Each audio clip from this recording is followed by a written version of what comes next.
జరిగింది కదండి ఇదంతా? అంతా మా ఊర్లో జరుగుతుంది. కొండవీటి రాజావారు అంటే నేను ఎవరో అని వెనకాల చూస్తున్నాను నేను. థ్యాంక్ యూ సో మచ్ అండి, ఇక్కడికి వచ్చిన అందరికీ thank you so much. And మా అభిమాన హీరో ఇమాన్యుయల్కి థ్యాంక్ యూ సో మచ్ రా, ఐ లవ్ యూ. నా favourite hero and one of my favourite actor also. Thank you so much.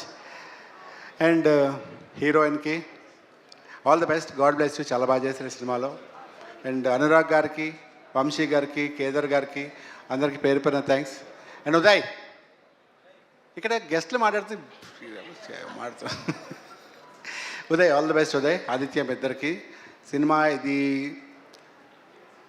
రెగ్యులర్గా చెప్పే డైలాగ్ ఏంటంటే సినిమా చాలా కష్టపడి తీశారు, ఎక్కడ ప్రొడ్యూసర్ కాంప్రమైజ్ అవ్వలేదని.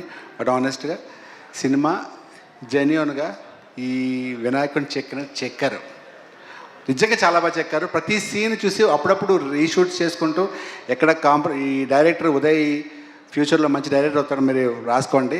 చాలా బాగా, చాలా కాన్ఫిడెంట్గా తన హీరోలో ఉంటాడు. తనకి పక్కన వాళ్ళ గర్ల్ ఫ్రెండ్ ఆదిత్య, ఇద్దరు పక్కలు గుసగుసలాడుకుంటూ చాలా బాగా చేశారు. All the best once again. Thank you so much. మీకు సినిమా పెద్ద హిట్ అయ్యి ఈ May 31 రిలీజ్ అవుతుంది. మీ అందరికి సక్సెస్ఫుల్గా డబ్బులు రావాలని మనస్ఫూర్తిగా కోరుకుంటున్నాను. Thank you so much. Thank you అండి, థ్యాంక్ యూ.